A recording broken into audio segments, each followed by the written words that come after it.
everybody, and welcome to my YouTube channel. I, of course, am just another heavy metal maniac, and today, as the month of October is now officially upon us, as spooky season has now arrived, I thought I would kick off the month with a discography ranking for one of my personal favorite bands, Type O Negative. These guys are one of my all-time favorite bands, and one of my favorite bands to listen to during this time of year. I think this band perfectly captures the vibe and feeling of October in their music, just with their mixture of Sabbathy riffs and hardcore attitude, gothic atmosphere, their sad and very introspective lyrics, and also their very dark and irreverent sense of humor. I think this band is an absolutely unique and wonderful entity in metal, and I absolutely love them. So we're going to be covering all 7 of their studio albums today. We're not counting EPs, demos, compilations, live albums, any of that stuff. So, without further ado, enough of my ramblings, let's just get right into the rankings. Of course, we are starting at number 7, so my last place choice is The Origin of the Feces, released in 1992. Now, I'm going to get this out of the way. Type O Negative, in my opinion, never put out anything even close to a bad album, so even though this album is dead last, I do still really like this album. But what this album is it's a fake live album. The whole album is just them making fun of themselves and saying that they suck, and it's hilarious. I love it. But for me, because all these songs were originally on their first album, Slow, Deep, and Hard, I prefer the songs as they were on Slow, Deep, and Hard. Like, Gravity versus Gravitational Constant, it's Gravitational Constant all day for me. Pain versus Prelude to Agony, it's Prelude to Agony. But I do still really like the songs, like, as they appear on this album. And, again, it's hilarious. They're just making fun of themselves and saying that they suck, and they are, fake crowd. They are the fake crowd booing themselves. And they go wild when they say, alright, it's our last show, and the crowd goes fucking nuts. It's hilarious. There are some other, kind of more original songs on here that I think are good too. I like Hey Pete, which is obviously a play on the Jimi Hendrix song Hey Joe. That song's really good in my opinion.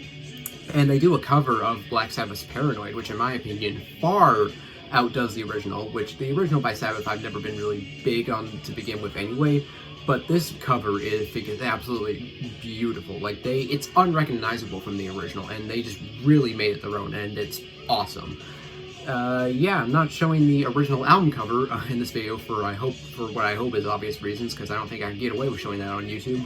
But yeah, The Origin of the Feces, even though it is last place for me, I do really like this album, and I would happily return to it again. It's just, I think all their other albums are better, but this is still a really, really good album, and again, it's absolutely hilarious. Coming in now at number 6, it is Life Is Killing Me, released in 2003. This album is pretty interesting in my opinion. So Peter Steele, he actually referred to this album as his midlife crisis album, because a lot of these lyrics just kind of had to do with, stuff like how all the bad things that were happening in his life were just having a really bad toll on his mental state, and, that was referenced in the title and everything. So, yeah, if you know anything about Peter Steele, you know he struggled with a lot of problems with his life, from addiction, mental illness, his family members dying, and, he went through a lot of shit in his life.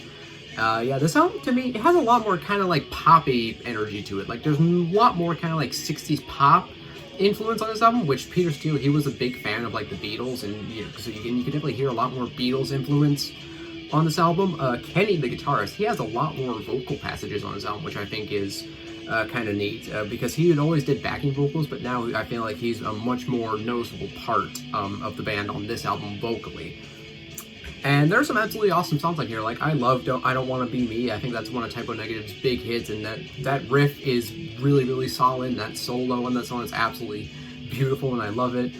Todd's Ship Gods, I think, is really good too. I like Boils, is a fun song.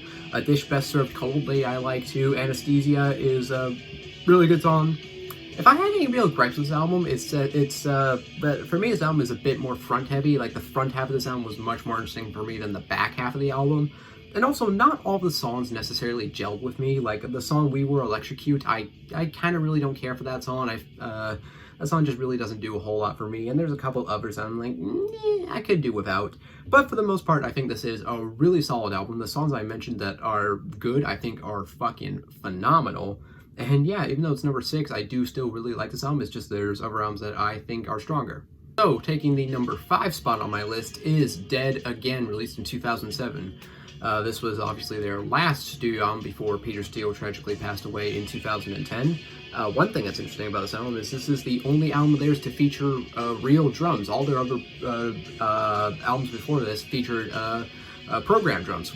Granted, really good sounding program drums, but program drums nonetheless. I was actually pretty shocked to learn that most of the rounds used a drum machine.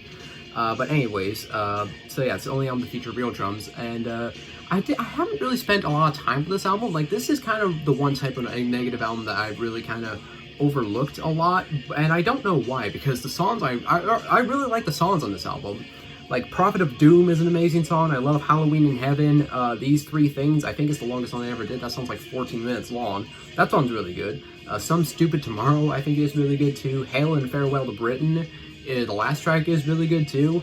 A lot of these songs have more of that kind of hardcore punk energy that they had, and they kind of gradually lost a bit as the years went on, but they bring that back on a lot of these songs, which makes these songs stand out a little bit more. And I also think it's pretty haunting that the last line Peter Steele ever sang for this band is "Hail and Farewell to Me," which is the last line in "Hail and Farewell to Britain." And considering he died only 3 years later, that song's kind of haunting, honestly. But yeah, again, I've kind of just overlooked this album. For a while, I didn't even know this album existed because it wasn't on streaming platforms, like when I first discovered Type O Negative for whatever reason. But I do really like this album, and it's just number 5 for me just because I feel like I need to spend a bit more time with this album. But the songs I really like on here, I really like. And again, I like the kind of more hardcore energy they bring back on a lot of these songs. Makes the album stand out a little bit more. And yeah, this album I think it is really good. It's just number 5 because there's others that I have more of a connection with, but I would happily return to this album again, for sure. So, landing at number 4, it is Slow, Deep, and Hard, released in 1991. This is their debut. This album is interesting. Like, to me, I don't think they've really necessarily gotten the Type O Negative formula down fully on this album. There's a lot of, like, kind of Carnivore leftovers, which Carnivore was Peter Steele's previous band, and they were more of a hardcore crossover thrash type band. And so there's a lot of songs in here that kind of sound maybe, or like parts of songs in here that sound more like Carnivore songs maybe than Type O Negative songs, but I still think they're really good. I think this album is definitely a bit kind of ambitious because they've mixed, doom metal and like this hardcore crossover thrash and, all these gothic elements, and of course the main thing in this band, or one big element in this band is very present on this album. They're just very irreverent, dark sense of humor, and, all these lyrics are pretty ridiculous, but I love a lot of these songs, like Unsuccessfully Coping with the Natural Beauty of Infidelity, which, yikes, what a song title. That song is awesome, and it's catchy. Like, it's stuck in my brain after hearing it. Zero Tolerance is really good, Prelude to Agony, Gravitational Constant. I also like the tracks Glass Walls of Limbo, Dance Mix, and Misinterpretation of Silence and Its Disastrous Consequences, just because they're like trolling, basically. Like, this whole album has just kind of got this like trolling feel to it, and I think it's awesome. I think it's hilarious. Like, Glass Walls of Limbo, Dance Mix, it's like 4 minutes of like druid chanting, and it's trolling. Misinterpretation of Silence is literally 1 minute of just dead silence, 1 minute of nothing.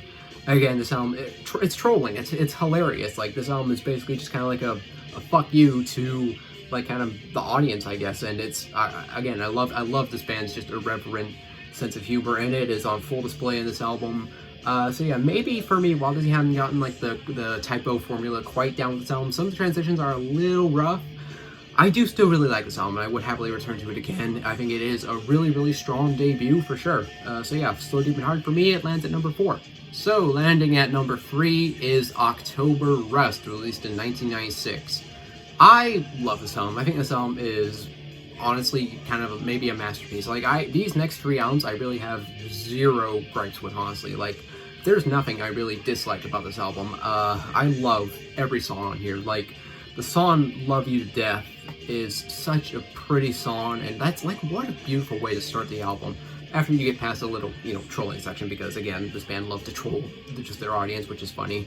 But yeah, Love You to Death is such a beautiful song. Be My Druidess is amazing. Red Water, my god, Red Water, that is like the most depressing Christmas song ever written, and it's just a very dark, haunting song, and obviously that song was written about Peter Steele's dad, who passed away on Christmas morning, which I honestly can't think of anything much sadder than someone you love passing away on Christmas morning. Like, that's just like the most depressing thing in the world to me. My Girlfriend's Girlfriend is like one of their signature songs. I think that song is really good too. They do a cover of Cinnamon Girl by Neil Young, and I think that did a great job. Type O Negative have some of the best covers. I think their cover of Cinnamon Girl is absolutely wonderful. Wolf Moon is the best song I've ever heard about eating out a girl on her period. I think it's the only song I've ever heard about eating out a girl on her period. I'm not sure though. Haunted, the Haunted is an absolutely gorgeous song again, and it's a haunting listen, honestly. I really like Haunted. So October Rust, yeah, this is a beautiful album in my opinion. I absolutely love this, just the vibe of this album. It's just a very dark, very moody listen. Gone is a bit of that more hardcore stuff. Gone is the sense of humor in most of these songs, but this album is just absolutely remarkable in my opinion, and I want to rank it higher. So seeing it at number 3 does kind of hurt, but there's 2 more that I think are just slightly better. But I absolutely adore this album. I think this album is just absolutely beautiful. So coming in at number 2, it is Bloody Kisses, released in 1993. This is the album where Type O really kind of became Type O in my opinion. Like, this is the album where Type O Negative's formula just came together, and this is like kind of the perfect Type O Negative album in my opinion. Just because I think this is kind of the best representation really of this band's sound. And this obviously features many of their signature songs like Christian Woman and Black Number 1, which are 2 of their big hits. Love both those songs, obviously. Those songs are absolutely incredible in my opinion. They do a cover of Seal and Croft's Summer Breeze on this album, which is absolutely beautiful. I love that cover. And you also get some kind of more hardcore attitude on songs like We Hate Everyone, which is just like a kind of a darkly comical, punky number, and I really like that song. The title track is one of my favorites on here. It is so just sad and morose and depressing. I love the title track. It is beautiful. Blood and Fire is another one of my favorites on here. I really love that song. That song is just catchy and awesome. Yeah, like I said, this is kind of like the perfect Type O Negative album in terms of just capturing everything this band was about. You get their mixture of, you get the mixture of their doomy, savagely riffs and their hardcore attitude, and you get the mixture of, the very depressing vibe, but also the comical stuff and the weird kind of mechanical interludes. You get the mixture of the industrial elements on here. Yeah, I love this album. This was my number 1 Type O Negative album for a while, but after revisiting this band's discography, there's one that ever so slightly beats it out, but I absolutely love Bloody Kisses. This is like a perfect October album. Yeah, I absolutely love this album. It's just number 2 for me because, again, there's one that slightly beats it out, but it's a beautiful album, make no mistake. And so, coming in at number 1, it is World Coming Down, released in 1999. This is Type O Negative's most emotionally heavy release, just flat out. Like, this is by far and away the most depressing thing this band ever put out. This whole album is basically just kind of about Peter Steele's life essentially just falling apart. Like, this album was written during a time when a lot of Peter Steele's family members were passing away and coming down with all sorts of illnesses, and he was, all fucked up on drugs and alcohol, and you can really feel all the weight of that in this album. And every single song here, like, there's too many songs to name on this album that I think are absolutely beautiful, but White Slavery is an awesome song. That song is about cocaine, and I really like that song. Everyone I Love Is Dead is beautiful. The title track World Coming Down is awesome. Creepy Green Light is one of my favorites on here. Everything Dies. Pirate Blaze, I love Pirate Blaze. That song is so good.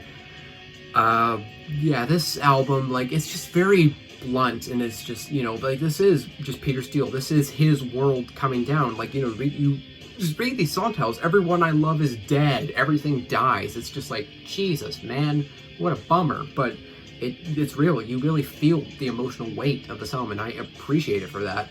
There's also 3 kind of little interludes on here, Sinus, Liver, and Lung, which just never cease to fucking creep me out. I just feel very uncomfortable listening to all those interludes, which I feel like just really adds to this album, or makes this album better in my opinion. And all those interludes were kind of meant to represent the part of his body he was destroying with drugs and alcohol, so they again have real kind of meaning, and again, they're just very creepy and unsettling in my opinion, and I like them. They really add to the album and rather than detracting from it.